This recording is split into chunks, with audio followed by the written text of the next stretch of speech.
Emotional comparing verse में। तो दोस्तों आज के हम इस वीडियो में सलीम खान और जावेद अख्तर जी के बीच में जो कि है इनका कंपैरिजन करने वाले हैं। तो दोस्तों पहले हम बात करने वाले हैं सलीम खान जी के बारे में। ये एक भारतीय अभिनेता, फिल्म निर्माता और पटकथा लेखक है। उन्होंने कई बॉलीवुड फिल्मों के लिए पटकथाएं, कहानियां और स्क्रिप्ट लिखी है। वह जावेद अख्तर के साथ सलीम जावेद की विपुल पटकथा लेखक जोड़ी का हिस्सा है।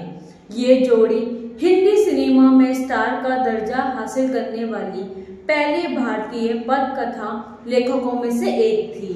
उन्होंने सभी समय के सबसे सफल भारतीय पटकथा लेखकों में से एक बन गई। एक साथ काम करते हुए सलीम खान कहानियों और पात्रों को विकसित करने के लिए काफी हद तक जिम्मेदार थे, लेकिन जावेद अख्तरी संवादों को विकसित करने के लिए भी काफी हद तक जिम्मेदार थे। उन्होंने अमरनाथ द्वारा निर्देशित फिल्म बारात में सहायक भूमिका निभाई। उन्होंने साइनिंग अमाउंट के तौर पर 1000 और शूटिंग की अवधि के लिए 400 का मासिक वेतन दिया गया। सलीम ने स्वीकार कर लिया और मुंबई चले गए। महिम में एक किराए के अपार्टमेंट में रहने लगे। उनके भाई इंदौर में ट्रांसपोर्ट ट्रक के मालिक थे और पैसे से उनकी मदद किया करते थे। हालांकि बारात 1960 में विविध रूप से बनी और रिलीज हुई, लेकिन ये बहुत अच्छा प्रदर्शन नहीं कर पाई।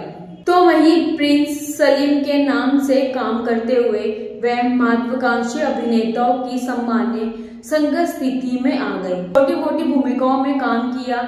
एक अच्छे दिखने वाले सहायक अभिनेता के रूप में टाइपकास्ट हुए और धीरे धीरे बी ग्रेड फिल्मों में उतर गए।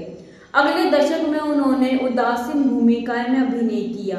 लगभग 2 दर्जन फिल्मों में छोटे मोटे किरदार निभाए, लेकिन उनकी उपस्थिति इतनी छोटी थी कि उनका नाम इनमें से कई फिल्मों में क्रेडिट में नहीं दिखाई देता।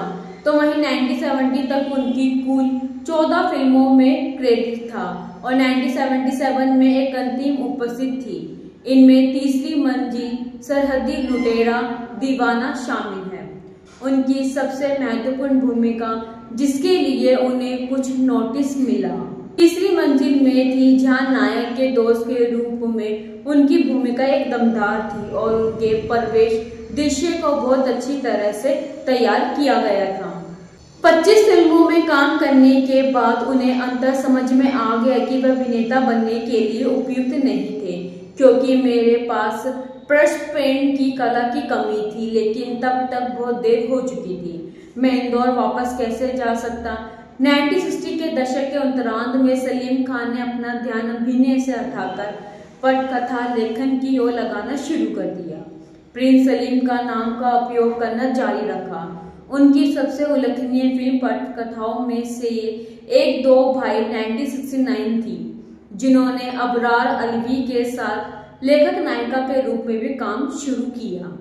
तो वहीं सलीम की मुलाकात जावेद अख्तर से पहली बार सरहदी लुटेरा के निर्माण के दौरान हुई, जो सलीम की आखिरी अभिनय उपस्थिति थी। जावेद उन्होंने शूटिंग शुरू होने पर क्लैपर बॉय के रूप में काम किया था। बाद में निर्देशक SM सागर ने उन्हें फिल्म के संवाद लेखक बना दिया। जावेद के साथ उनकी दोस्ती इस फिल्म में काम करने के दौरान हुई और आगे इसलिए बढ़ी क्योंकि उनके बॉस एक दूसरे के पड़ोसी थे।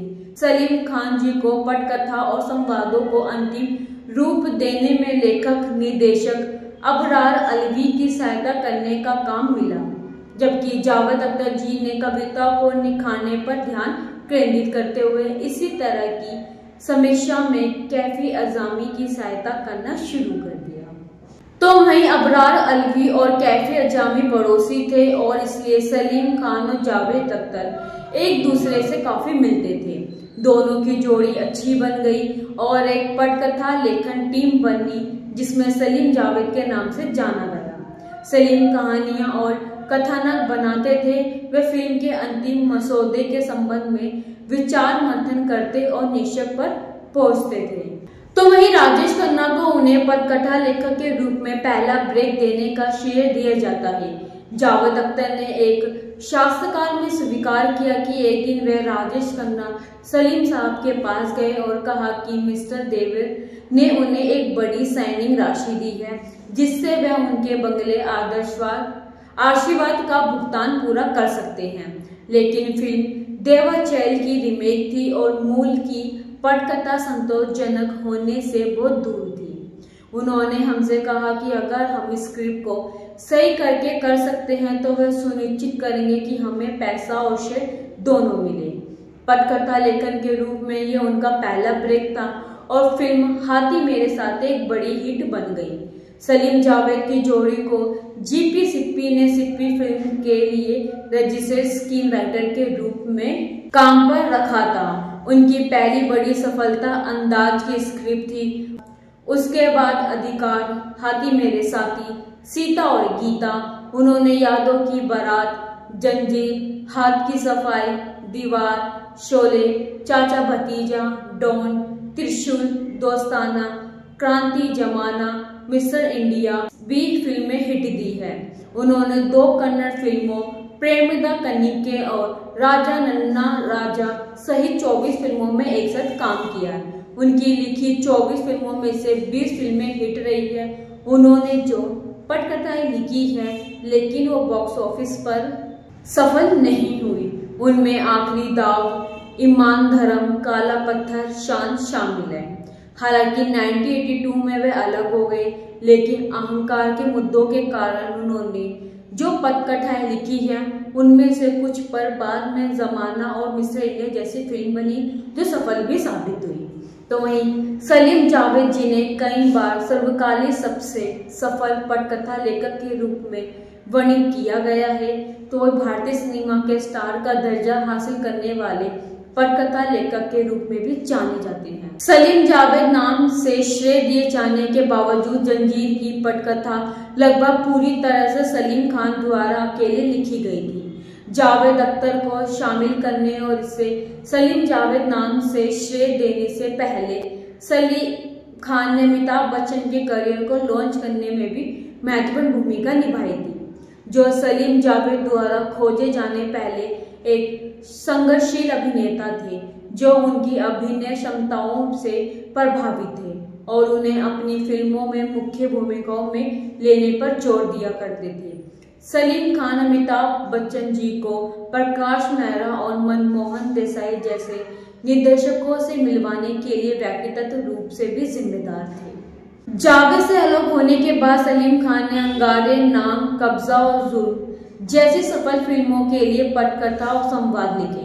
अंगारे के लिए राजेश खन्ना ने निर्देशक राजेश सेट्टी ने सलीम खान के पास जाकर उनकी स्क्रिप्ट पर फिर से काम करने को कहा। जावेद अख्तर के साथ उनकी आखिरी अनौपचारिक साझेदारी फिल्म बागबान 2003 के लिए थी। अमिताभ बच्चन ने जावेद अख्तर से अपना अंतिम भाषण लिखने को अनुरोध किया था, तो सलमान खान ने भी उनसे पहले अपने भाषण के लिए अपने पिता सलीम खान से अपना भाषण लिखने का अनुरोध किया था। हालांकि ना तो सलीम खान और ना ही जावेद अख्तर को इसका श्रेय दिया गया। तो दोस्तों ये था सलीम खान जी के बारे में। तो अब बात करते हैं जावेद अख्तर जी के बारे में। ये एक भारतीय पटकथा लेखक, गीतकार और कवि है। हिंदी सिनेमा में अपने काम के लिए जाने वाले उन्होंने 5 राष्ट्रीय फिल्म पुरस्कार जीते हैं और 1990 में पद्मश्री और 2007 में पद्मश्री भूषण, भारत के 2 सर्वोच्च नागरिक सम्मान प्राप्त किए हैं। जावेद अख्तर का जन्म 1945 में ग्वालियर में हुआ था। उनके पिता जान निसार अख्तर बॉलीवुड फिल्म गीतकार और उर्दू कवि थे। उनके दादा मुख्तर खैराबादी एक कवि थे, जैसे उनके दादा के बड़े भाई बिस्मिल खैराबादी थे, जबकि उनके परदादा फजल ए हक खैराबादी इस्लाम के एक धार्मिक विद्वान थे जिन्होंने पश्चिम उपनिवेशों के खिलाफ 1857 के भारतीय विद्रोह की घोषणा की थी। जावेद अख्तर का मूल नाम जादू था, जो उनके पिता द्वारा लिखी गई एक कविता की एक पंक्ति से लिया गया था। लम्हा लम्हा किसी जादू का फसाना होगा। उन्हें जावेद का आधिकारिक नाम दिया गया था क्योंकि ये जादू शब्द के करीब था। तो वह 1970 के दशक में आमतौर पर पटकथा, कहानी और संवाद के लिए एक ही लेखक होने की कोई अवधारणा नहीं थी। न ही लेखकों को शीर्षकों में कोई श्रेय दिया जाता था। राजेश खन्ना को सलीम खान और जावेद अख्तर को हाथी मेरे साथी में काम देखकर पटकथा लेखन बनने का पहला मौका देने का श्रेय दिया जाता है। तो जावेद अख्तर ने एक साक्षात्कार में कहा कि एक दिन वह सलीम साहब के पास गए और कहा कि श्री देवन ने उन्हें एक बड़ी साइनिंग राशि दी है जिससे वह अपने बंगले आशीर्वाद का भुगतान पूरा कर सकते हैं। लेकिन फिल्म एक रीमेक थी और मूल की स्क्रिप्ट संतोषजनक होने से बहुत दूर थी। उन्होंने हमसे कहा कि अगर हम स्क्रिप्ट को सही कर सकते हैं तो वह सुनिश्चित करेंगे कि हमें पैसा और श्रेय दोनों मिले। तो वहीं उनकी पहली बड़ी सफलता अंदाज, हाथी मेरे साथी, गीता और सीता, यादों की बारात, जंजीर, हाथ की सफाई, दीवार, शोले, चाचा भतीजा, डॉन, त्रिशूल, दोस्ताना, क्रांति, जमाना, मिस्टर इंडिया और साथ ही 2 कन्नड़ फिल्मों में जो कि है काम किया है। हालांकि 1982 में अहंकार के मुद्दों के कारण वे अलग हो गए, लेकिन उनके द्वारा लिखी गई कुछ स्क्रिप्ट बाद में फिल्में बदल गई, जैसे कि जमाना और मिस्टर इंडिया। सलीम जावेद जिन्हें कई बार अब तक के सबसे सफल स्क्रिप्ट राइटर के रूप में वर्णित किया गया है, तो वह भारतीय सिनेमा में स्टार का दर्जा हासिल करने वाले वे पहले स्क्रिप्ट राइटर के रूप में जाना जाते हैं। तो दोस्तों ये था आज का कंपैरिजन सलीम खान जी के बारे में और जावेद अख्तर जी के बारे में। तो दोस्तों ऐसे हम कंपैरिजन आपके लिए लाते रहेंगे, तो चैनल को सब्सक्राइब और वीडियो को लाइक शेयर भी जरूर कीजिएगा। मिलते हैं आपसे अगली वीडियो में नए कंपैरिजन के साथ।